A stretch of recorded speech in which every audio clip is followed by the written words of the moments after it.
Hello everyone, I'm your average Aquarius and I'm hitting you here with another video.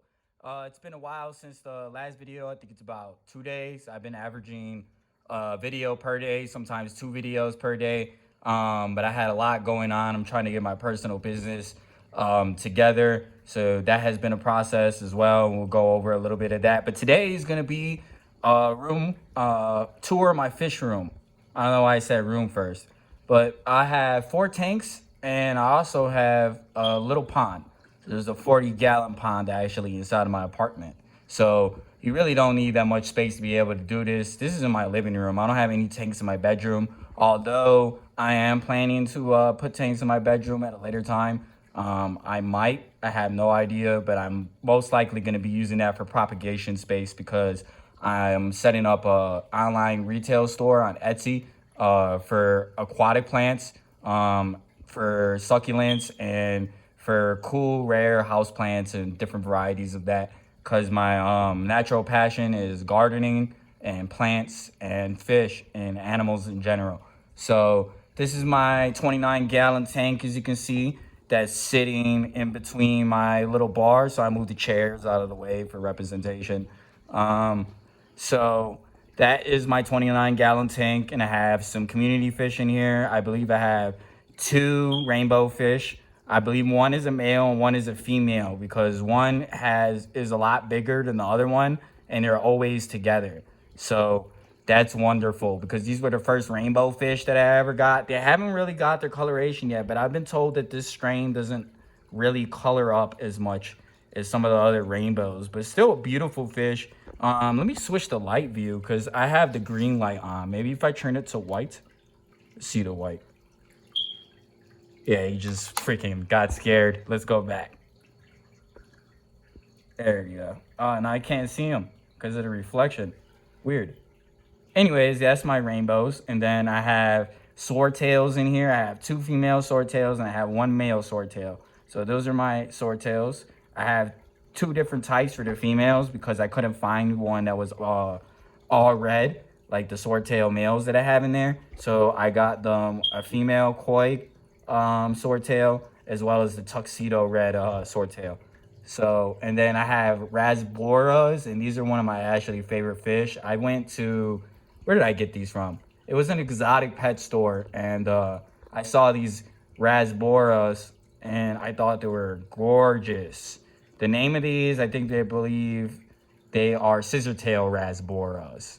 So those are my scissortail rasboras, and I think I have a group of 6 of them. Then in the mix, I have a zebra danio in there just chilling out. Or not a zebra danio. I think that was a giant danio. It's some type of species of danio. So he was in the pond, but I felt like he would do better. What happened is one point in time, this tank looked completely different. This is my first tank that I ever purchased. So I've been in the trade for about a year, but I went heavy into it with a lot of fish. So I learned a lot of things. I think they got 8 because they were a lot smaller than a lot of the bigger fish. And with koi and goldfish, they tend to eat those fish because they'll eat anything basically they can fit in their mouth. Then I have the black neon tetras. I only have 4 of them. Like I said, I bought them in the 6, but somehow I had bigger fish in here at one point in time, so they ate them. So I have 4 now, but they always stay together. So those are my 4 of them. Let me move the angle so you can see them. And then if you don't have any black neon tetras, I would suggest them. They get a little bit bigger than the neon tetras. They're like beefy ones. But they're very pretty coloration. They have they're called neon black tetras, but they're not really black. It's like a greenish coloration. And then on the eyelids, as you can see, it has like a reddish pigmentation. So that's pretty. Then what other fish do I have in here? I have my mollies.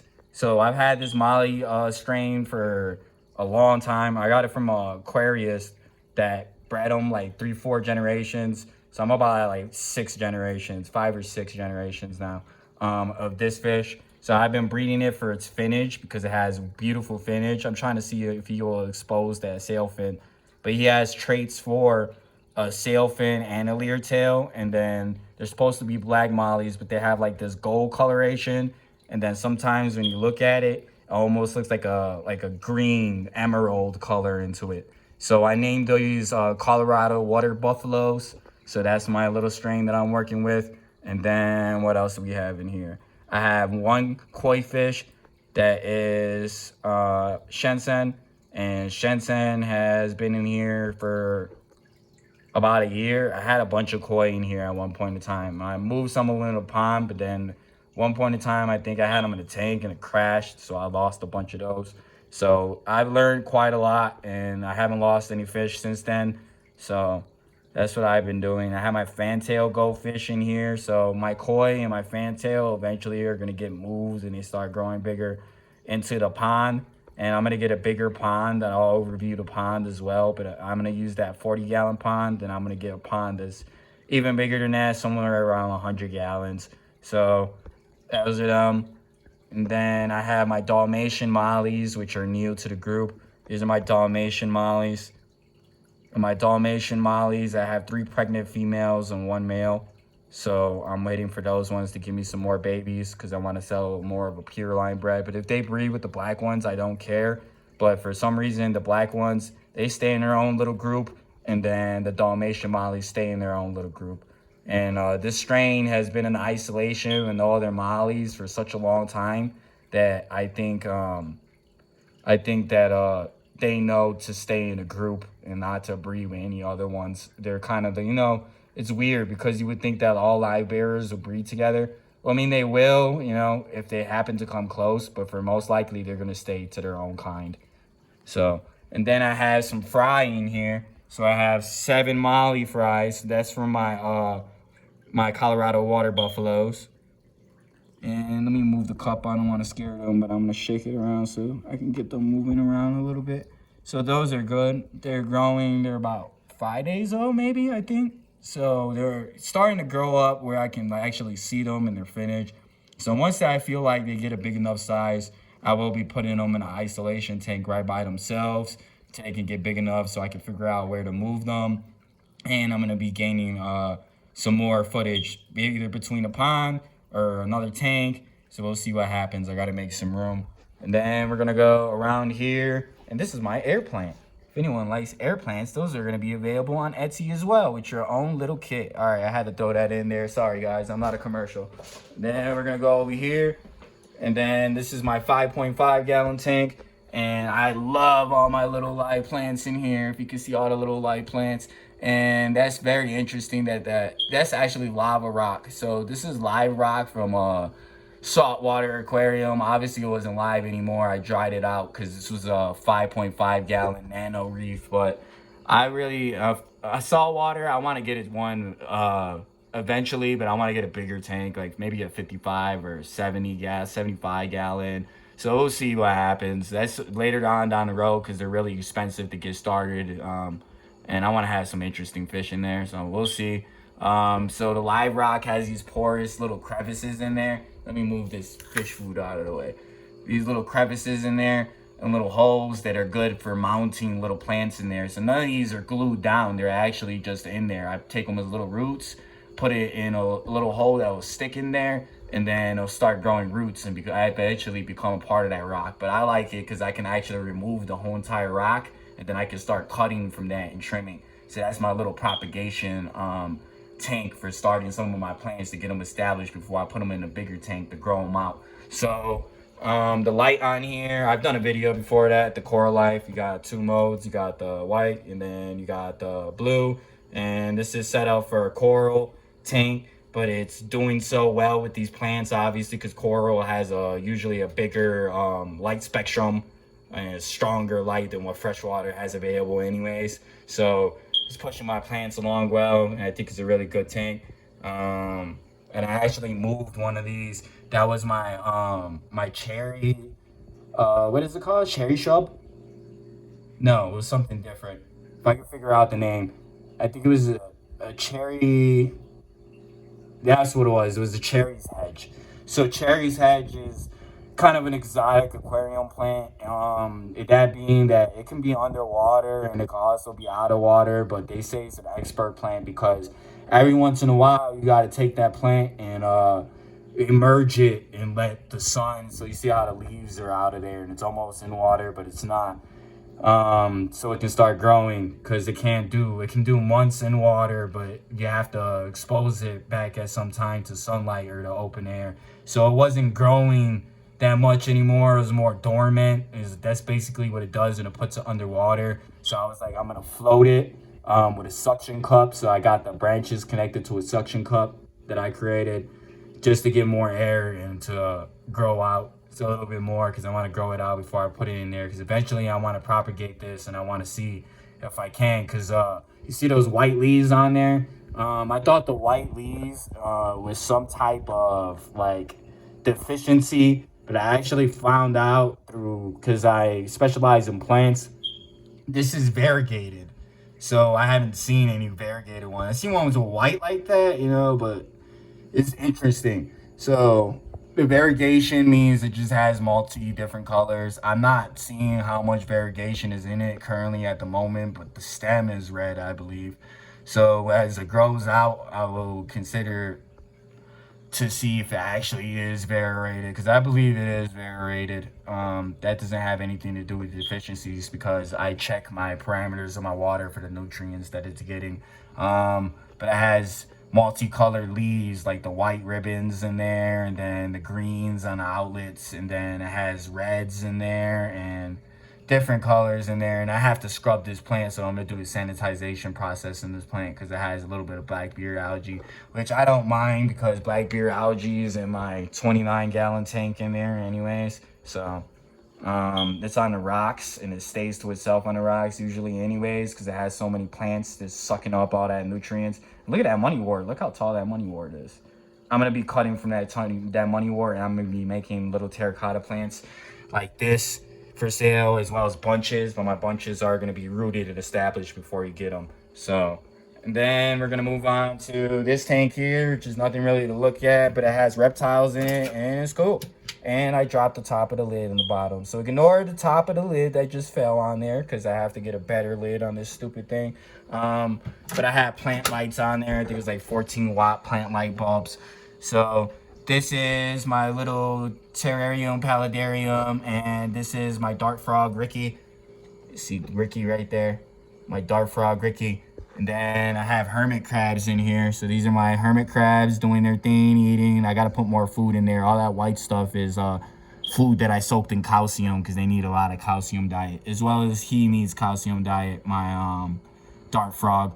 So that's a powder blue dart frog, if anyone was wondering. Then it has the ocean side, because these guys need fresh water and salt water. Every once in a while, I'll soak them in salt water just to make sure that they get their salt water concentration. But they need fresh water, and my dart frog obviously needs fresh water as well, and to stay moist. So that helps with that. And I also missed it, but I keep the lights off for a majority of the time. I'm trying to find a plant that I want to plant in here. I only had one of those, what are they called? It's some type of little tree. It's like a saltwater brackish tree. I forgot what it was called.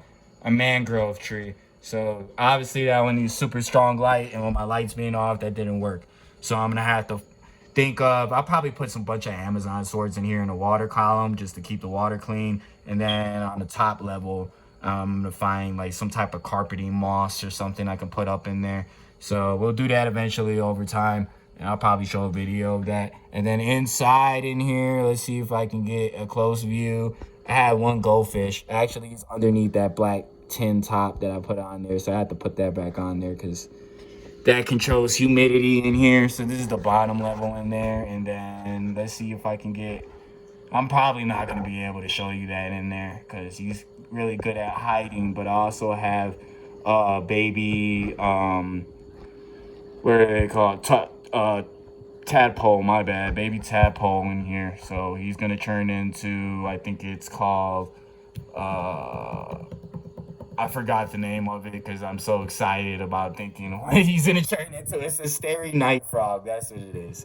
So that is this tank. This is a little 10-gallon tank. Obviously, there's not 10 gallons in here for the water, but my goldfish has been doing well in here. He's really tiny, so that's why I put him in there, because I didn't want the other fish to eat him. So, and I moved out one of his friends in there, because I thought 2 goldfish was too much to accompany this tank. So we eventually, like I said, he'll go in the pond again. So this is my pond. And it is a 40-gallon pond insert. And if you're more curious about information about the pond, I have a whole video covering that as well. So that's like a plant I just floated. I have no idea what that is. It looked like a watercress or something. So I was like, maybe I'll put it in there and it'll grow. And it hasn't really died yet. And it's growing roots at the bottom. So we'll see what that is, because I don't know. I have no idea what it is, so I'm kind of paranoid. That could be something weird. So I have goldfish in here, and then I also have minnows in there. And then the 5-gallon tank, I don't think I mentioned I have platies in there. So I had 6 platies, 3 female, or all of them were female except one. So I have 5 Dang it. I have 5 females and 1 male. There we go. Then, so these are my goldfish. I have different types. The really bright orange ones are shabunkins, I believe. And then, I mean, not shabunkins, common goldfish. And then the one that's orange with the white that looks like a koi, that one is a shabunkin. And then I have a pure white one right here that's also a shabunkin that has a different type of tail. And my fancy fantail goldfish in there that you can't really see because of the lighting coming over it. So that's my little pond. And then we'll go into the last corner over here. This is my tank that really doesn't get that much attention. As you can see, there's really nothing in there. I'm going to put something in there eventually, but I have up in the corner here, that is one of my cichlids. So that's my cichlid. And then I have another cichlid in there, and they get along. That one's actually a Texas cichlid, and then that one is Mabuna cichlids. So they say African cichlids and South American cichlids don't get along, but they actually love each other. Then I have a convict in there somewhere that's hiding because the other ones don't really like him, so he hides until they disappear at night to go to sleep, and then he does his thing. So I want to rehome these guys. I've been trying to rehome them for a while, so that's why. I mean, the water of the tank is clean, but it doesn't have really any plants or any decorative, anything in there except that spider wood in there. So I want to do something with that eventually.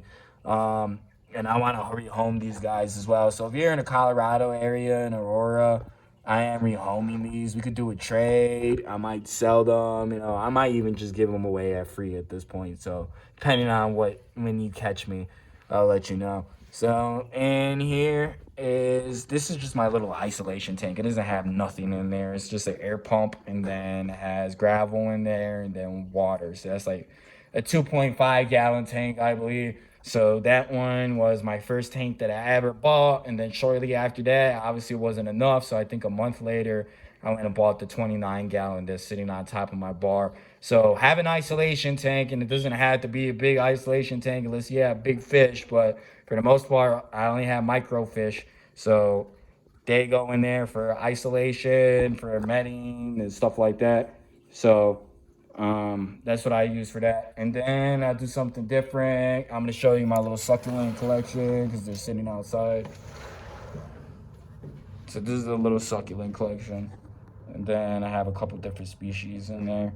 And little succulents will be available for sale on Etsy as well. So definitely let me know if you're interested in that. And I'll be doing some care videos. I purchased some propagation trays of 1-inch little plugs. So I'm going to be growing them to about 2.5 to 3 inches. And some of them will be going to 4 inches in assortments and arrangements, kind of like the ones that you see in the little terracotta plants. And that's about it. So I appreciate everyone for my grand little fish tour. I know it's been a lengthy video, but I just wanted to get majority of my fish, detailed in some of the tanks. So I appreciate everyone for your time. This has been your average Aquarius. Oh, I don't think I showed the Molly fry, but I didn't show the platy fry. So today they were birthed. This is my platy fry. That's one of them. He's yellow. And then there's another one in the corner. Let's see if I can get it. Right there. It looks like it's red with a white stripe with a yellow tail. So we'll see how that one turns out because I'm really freaking interested in that one. And then all the way at the bottom in there's one that's hiding. Probably won't be able to show that one on camera. It's just a little speck, but it's not concentrating. That's him. So, all right, everyone. I appreciate you for your time. This has been your average Aquarius. It's been a wonderful afternoon and day making a little video. And I am building my little business together, so I've been trying to put a lot of concentration towards that, and I'm gonna try to make my own website as well to list and sell some of my fish that are available because I love to trade and I love to share what I'm passionate about with other people in the gardening sense, and with live animals as well, because people, if you have a fish that's really interesting, that's what's really cool about the trade. Someone's like, I want that. Or you have a Dalmatian Molly, and he's like, I want to get a Dalmatian Molly that I know is well established over something that you can get at Petco or PetSmart. So, peace, everyone. Appreciate it.